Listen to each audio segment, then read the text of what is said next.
नमस्कार दोस्तों, मैं पवन कुमार राजस्थान मिशन एग्जाम मेरे चैनल में आपका स्वागत करता हूं। जैसा कि अपने राजस्थान हाई कोर्ट चतुर्थ श्रेणी के लिए कक्षाएं चल रही थी हिंदी की सीरीज, जिसमें अपने 15 सीरीज हो चुकी है। लास्ट आज 10-12 दिनों बाद क्लास हो रही है, तो आज अब वो लास्ट सीरीज में करा रहा हूँ। इससे पहले राजस्थान कला संस्कृति और राजस्थान भूगोल के 1 लाइन प्रश्नों की श्रृंखला मैंने मेरे चैनल पे करा दी है। सारी क्लासें आप मेरे चैनल पे देख सकते हैं। और इसके अलावा जो महत्वपूर्ण प्रश्न हैं वो भी मैंने मेरे चैनल पे करा दिए हैं, आप वो भी देख सकते हैं। और अपने हिंदी की सीरीज चल रही थी, इसमें हम 15 अध्याय तो मैंने करा दिए। आज अपना 16वां अध्याय लास्ट अध्याय, मतलब इसको कराने के बाद हिंदी की सीरीज आपके राजस्थान हाई कोर्ट चतुर्थ श्रेणी के लिए पूरी हो जाएगी। इसके बाद अंग्रेजी की सीरीज बचेगी, तो फिर हम वो स्टार्ट करेंगे अगर डेट अनाउंस नहीं हुई तो। वरना मैंने आपको कला संस्कृति और भूगोल और ये अपने हिंदी की सीरीज तीनों करा दी है। इतना तो आप कवर कर ही लेना। तो चलो शुरू करते हैं, आपका समय बर्बाद नहीं करते हुए। अध्याय 16 वाक्य शुद्धि।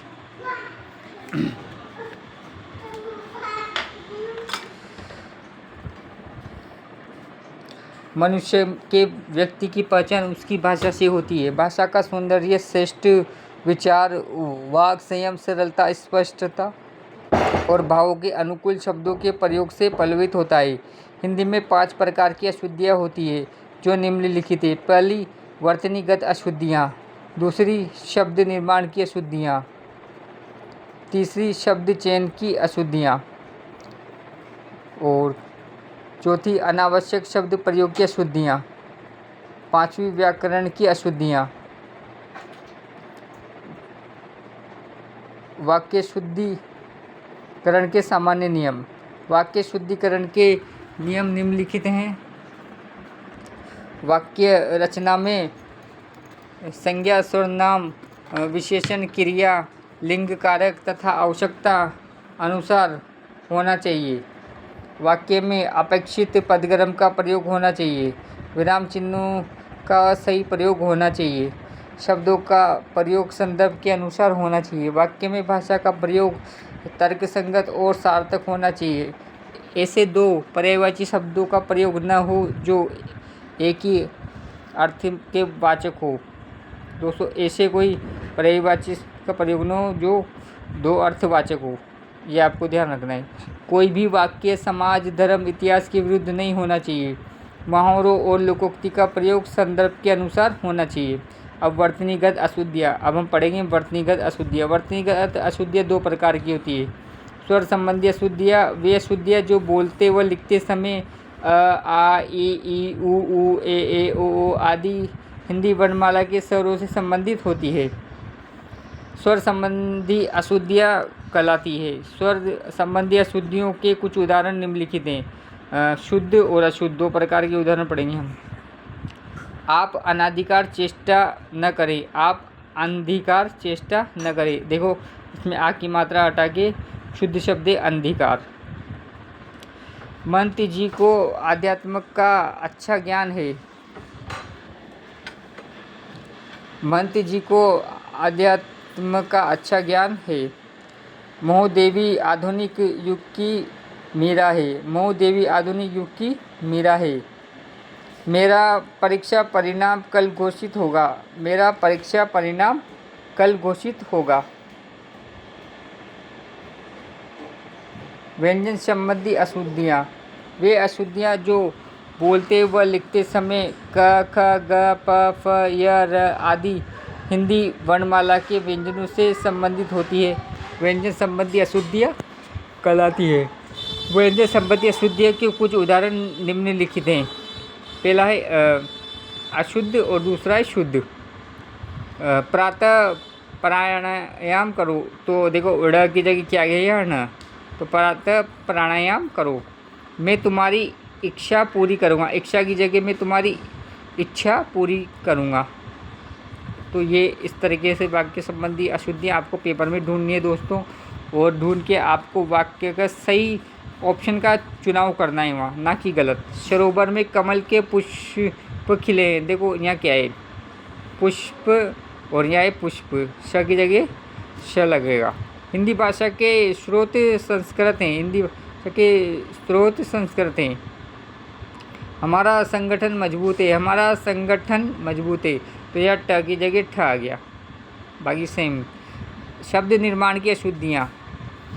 शब्द निर्माण की अशुद्धियाँ। हिंदी भाषा में शब्दों का निर्माण कई प्रकार से होता है। लिखते व बोलते समय जब हम शब्द निर्माण नियमों का अनुपालन नहीं करते तो वहाँ शब्द निर्माण संबंधी अशुद्धियाँ उत्पन्न हो जाती है। शब्द निर्माण की अशुद्धियाँ के कुछ उदाहरण निम्नलिखित हैं। पहला है अशुद्ध, दूसरा है शुद्ध। भारत सबसे बड़ा लोकतांत्रिक देश है। भारत सबसे बड़ा लोकतांत्रिक देश है। देखो, भारत सबसे बड़ा लोकतांत्रिक, तो यह है तांत्रिक। तो दोनों में शब्द का शुद्ध अशुद्ध रूप आपको ढूंढना है। समस्या का तात्कालिक समाधान करें। समस्या का तात्कालिक समाधान करें। गिरीश जी लब्ध प्रतिष्ठित नेता हैं। गिरीश जी लब्ध प्रतिष्ठित नेता हैं। इस इमारत की ऐतिहासिक संदिग्ध है। इस इमारत की ऐतिहासिक संदिग्ध है। शब्द चयन की अशुद्धियाँ। इन अशुद्धियों का संबंध शब्दों के चुनाव से है। हम बोलते व लिखते समय वाक्यों में शब्द का गलत चुनाव कर लेते हैं और तब शब्द की अशुद्धियाँ होती है। शब्द चयन की अशुद्धियों को कुछ उदाहरण निम्नलिखित है। अब देखो, शब्द चयन की अशुद्धियाँ, ये तो थी शब्द निर्माण की अशुद्धियाँ, और हम पढ़ेंगे अब शब्द चयन की अशुद्धियाँ। मन की चंचलता घटने पर एकाग्रचित्तता बढ़ती है। मन की चंचलता घटने पर एकाग्रता बढ़ती है। इस पुस्तक की यही अच्छाई है। ये इस पुस्तक की यही विशेषता है। देखो, अच्छा हट गया, क्या गया, विशेषता। आपके कथन से मुझे शक्ति मिलती है। आपके कथन से मुझे बल मिलता है। रंगशाला में नाटक का खेल हुआ। रंगशाला में नाटक खेला गया। गले में पराधीनता की बेड़ियां पड़ गई। देखो, ये पेपर में रिपीटेड पर्सन है। पैरों में पराधीनता की बेड़ियां पड़ गई। गले में नहीं पड़ती बेड़ियां, पैरों में पड़ती हैं।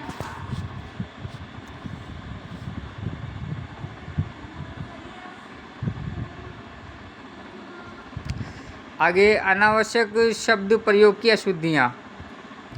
इन अशुद्धियों का संबंध शब्दों के अनावश्यक एवं अपेक्षित प्रयोग से है। इस प्रकार जब अनावश्यक शब्द का प्रयोग किया जाता है तो वाक्य के अर्थ में नीरसता उत्पन्न हो जाती है। अनावश्यक शब्द प्रयोग की अशुद्धियाँ कुछ उदाहरण इस प्रकार हैं। अशुद्ध और शुद्ध दो प्रकार के पढ़ेंगे हम। कुछ लोग परस्पर आपस में बातें कर रहे हैं। कुछ लोग परस्पर बातें कर रहे हैं। मैंने उनकी बात पर आपत्ति प्रकट की। मैंने उनकी बात पर आपत्ति की। वह समस्त परिमात्र का हितैषी है। वह परिमात्र का हितैषी है। आप लोगों का परस्पर में सहयोग होना चाहिए। आप लोगों का परस्पर सहयोग होना चाहिए। छात्रों में गोपाल बहुत श्रेष्ठ है। सभी छात्रों में गोपाल श्रेष्ठ है। देखो, बहुत हटा के अनावश्यक संबंधी अशुद्धियों को आपको ऐसे ढूंढना है। व्याकरण की अशुद्धियाँ। अब देखो, व्याकरण की अशुद्धियाँ संज्ञा, लिंग, वचन, कारक, सर्वनाम, विशेषण, क्रिया, क्रिया विशेषण, अव्यय, पद, क्रम आदि से संबंधी अशुद्धियों को व्याकरण की अशुद्धियाँ कहते हैं। व्याकरण की अशुद्धियों कुछ उदाहरण निम्नलिखित हैं। ये लड़कियाँ परीक्षा में प्रथम आई है। ये लड़की परीक्षा में प्रथम आई है। आज घोड़ा दौड़ भी होगी। आज घुड़दौड़ भी होगी। चिड़िया मार पक्षी बेचता है। चिड़ी मार पक्षी बेचता है। लोहार लोहा का सामान बनाता है। लोहार लोहे का सामान बनाता है। क्या कुछ अशगुन हो गया? क्या कुछ अपशगुन हो गया? अब देखो, लिंग संबंधी अशुद्धियाँ। कल विद्यालय बंद रहेगी। कल विद्यालय बंद रहेगा। गी को हटाएगा। ये लिंग संबंधी अशुद्धियाँ। कृष्ण और राधा मधुवन में गई। कृष्ण और राधा मधुवन में गई। आपकी लिखावट बहुत अच्छा है, आपकी लिखावट बहुत अच्छी है। दही बहुत खट्टी है, दही बहुत खट्टा है। सुधा बड़ी बुद्धिमान है, सुधा बड़ी बुद्धिमती है। अब देखो वचन संबंधी अशुद्धियाँ। प्यास से मेरे होठ सूख रहा है, प्यास से मेरे होठ सूख रहे हैं। पिताजी आ रहा है, पिताजी आ रहे हैं। 4 आदमी ने नगर की यात्रा की, 4 आदमियों ने नगर की यात्रा की। हमारी कमीज में 5 बटने हैं, हमारी कमीज में 5 बटने हैं। 5 किलो आलू के दाम 50 रुपये, 5 किलो आलू के दाम 50 रुपये है। अब देखो कारक संबंधी अशुद्धियाँ। अब कारक संबंधी अशुद्धियाँ, आप सब ये अशुद्धियाँ आपको समझ में आ गई तो आपका अशुद्धि वाला क्वेश्चन पेपर में गलत नहीं होगा दोस्तों। बस आपको समझ में आनी चाहिए भी किस प्रकार की अशुद्धि है, इस क्वेश्चन में किस प्रकार की अशुद्धि है, बस ये आपको वहाँ पकड़ना आना चाहिए। अतुल घर नहीं है, अतुल घर में नहीं है। देखो कारक, कारक में आता है ना मैं। कवि सम्मेलन का दायित्व आपके ऊपर है, कवि सम्मेलन का दायित्व आप पर है। जनता के अंदर असंतोष है, जनता में असंतोष है। आपने यह काम करना है, आपको यह काम करना है। मैंने अपनी आँखों की वह घटना देखी, मैंने अपनी आँखों से वह घटना देखी। वह बड़े विद्वान व्यक्ति हैं, वे बड़े विद्वान व्यक्ति हैं। सर्वनाम संबंधी अशुद्धि है दोस्तों ये। पिताजी तुम कहाँ जा रहे हो, पिताजी आप कहाँ जा रहे हो। आप आपके विद्यालय जाएं, आप अपने विद्यालय जाएं। उसके पास जो कलम है यह हमारा है, उसके पास जो कलम है वह हमारा है। दूध में कौन पड़ गया, दूध में क्या पड़ गया। देखो विशेषण संबंधी अशुद्धि, अशुद्ध और शुद्ध। आकाश बहुत ऊंचा है, आकाश बहुत विशाल है। हमारा घर, यह हमारा वाला घर है, यह हमारा घर है। मेरे घर सुपुत्री का जन्म हुआ, मेरे घर पुत्री का जन्म हुआ है। निराला की दशा गंभीर है, निराला की दशा चिंताजनक थी। रमा ने उस दृश्य का सुंदर चित्र उपस्थित किया, रमा ने उस दृश्य का सुंदर चित्रण किया। अब देखो क्रिया संबंधी अशुद्धि। क्या यह संभव हो सकता है, क्या यह संभव है। मैं इसका कारण दे सकता हूँ, मैं इसका कारण बता सकता हूँ। वह अकस्मात अट्ठास हो उठा, वह अकस्मात अट्ठास हुआ। तुम 4 बजे तक मेरी प्रतीक्षा देखना, तुम 4 बजे तक मेरी प्रतीक्षा करना। इस कथन का स्पष्टीकरण करने की आवश्यकता है, इस कथन के स्पष्टीकरण की आवश्यकता है। अब देखो क्रिया विशेषण संबंधी अशुद्धियाँ। यह पुस्तक विद्वतापूर्ण लिखी गई, यह पुस्तक विद्वतापूर्वक लिखी गई है। यह कार्य आपके स्वभाव के अनुरूप है, यह कार्य आपके स्वभाव के अनुकूल है। आपकी आज्ञा के अनुकूल कार्य होगा, आपकी आज्ञा के अनुसार कार्य होगा।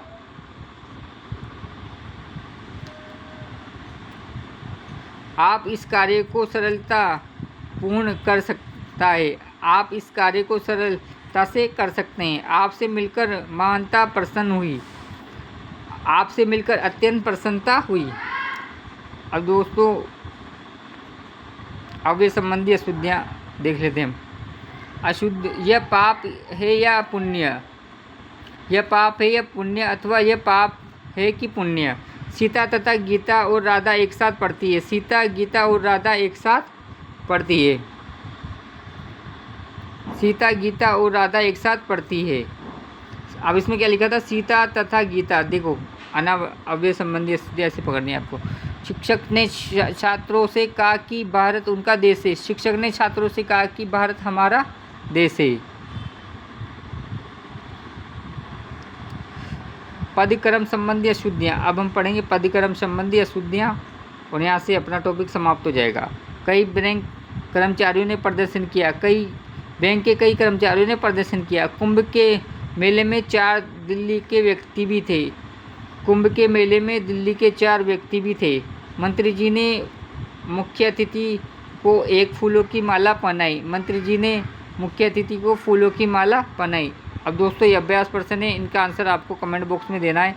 मैं जल्दी आपको अभ्यास प्रश्न बता देता हूँ कौन कौन से। निम्नांकित शुद्ध वाक्य को छाटिए। अब इनमें से कौन सा शुद्ध है ये आपको सही वाक्य है, इसमें से सही वाक्य बताना है। निम्नलिखित प्रश्नों दिए गए वाक्य में से शुद्ध वाक्य का चयन आपको करना है। फोर्थ वाला भी आपको बताना है। प्रश्नों के 4 वाक्य में 3 त्रुटिपूर्ण त्रुटि रहित वाक्य को छांटकर चिन्हित करना है इनको। और निम्नलिखित प्रश्नों में कौन सा वाक्य शुद्ध है ये आपको बताना है कमेंट बॉक्स में। प्रश्नों के दिए गए वाक्य में शुद्ध वाक्य का चयन आपको करना है ताकि आपकी प्रैक्टिस हो सके। मैं इसलिए आपको इसके आंसर नहीं बता रहा कि आप इनसे प्रैक्टिस करना। दिए गए प्रश्नों में 4 विकल्पों में से शुद्ध वाक्य का चयन करना है आपको। निम्नलिखित वाक्यों में जिस अंश में त्रुटि है उसका चयन करना है। अगला है निम्नलिखित प्रश्नों के दिए गए वाक्यों में शुद्ध वाक्य का चयन करना है। दिए गए प्रश्न संख्या 29 से 33 में प्रत्येक वाक्य 4 भागों ABCD में विभक्त जिनमें एक से भाग में अशुद्धि है, अशुद्धि वाला भाग पहचान कर उत्तर दीजिए। यह आपको बताना है। निम्नलिखित वाक्य के जिस भाग में त्रुटि है उसका चयन आपको करना है। निम्नलिखित प्रश्नों के वाक्य में अशुद्ध भाग का चयन आपको करना है। तो ये टोटल 42 क्वेश्चन है, इनके आंसर आपको देने हैं। और दोस्तों नीचे डिस्क्रिप्शन में टेलीग्राम और ग्रुप का लिंकेज है। राजस्थान हाई कोर्ट और तमाम राजस्थान भर्ती की तैयारी करने वाले बच्चे वहाँ जुड़े हुए हैं, तो आप उस लिंक पे क्लिक करके वहाँ जुड़ सकते हैं उस पर टेलीग्राम के चैनल पे। और ये छोटी सी क्लास आपको पसंद आए तो लाइक सब्सक्राइब जरूर करें, कमेंट जरूर करें। दोस्तों क्लास कैसी लगी, मिलते हैं नई क्लास के साथ। और तब तक के लिए धन्यवाद।